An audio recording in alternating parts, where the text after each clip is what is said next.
these other things and they applied it to food.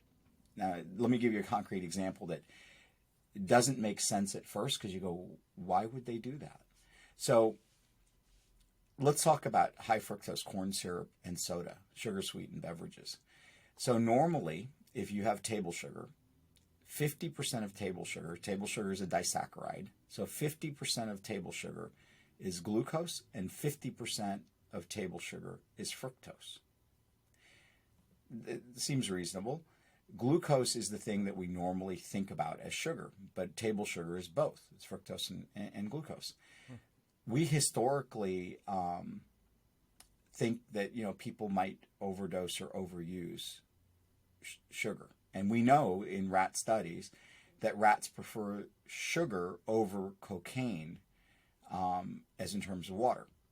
And we know that rats will preferentially take cocaine, will take the sugar before they'll take the cocaine. They will deplete the sugar bottle, and then as a secondary resort, will go over to the cocaine.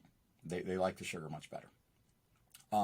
Even though, and we know that the dopamine release in their brain is greater for the sugars than it is for the cocaine.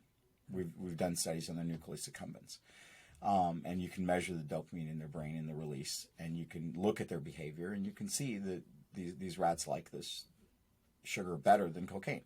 In fact, it's up there with them liking other things like sex and things of that nature, and methamphetamine. And you can there are different scales of drug. So we know that they like that. Now let's go back to sugar sweetened beverages.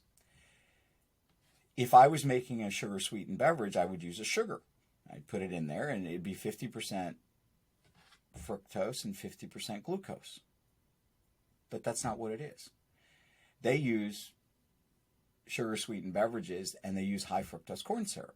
Okay, well, you might think they use high fructose corn syrup because there's a subsidy in the United States to produce corn, and maybe they're getting that high fructose corn syrup cheaper. So that should be 55% fructose, 45% glucose. Well, that's what it is, right? No, that's not what it is. They're spending extra money taking the high fructose corn syrup, refining it even further, and getting 60 to 65% fructose. Why are they doing that? Why are they spending extra money to hyper refine it so it's even more fructose? The reason why is there's a greater dopamine release. And what happens is when you get up to 60-65% fructose, it's the equivalent of smoking cigarettes. You Jones for it 15 minutes after you finished it. And you go, I got another sip of soda. We've supersized the sodas. We've made them gigantic. So we're constantly self-dosing this dopamine release.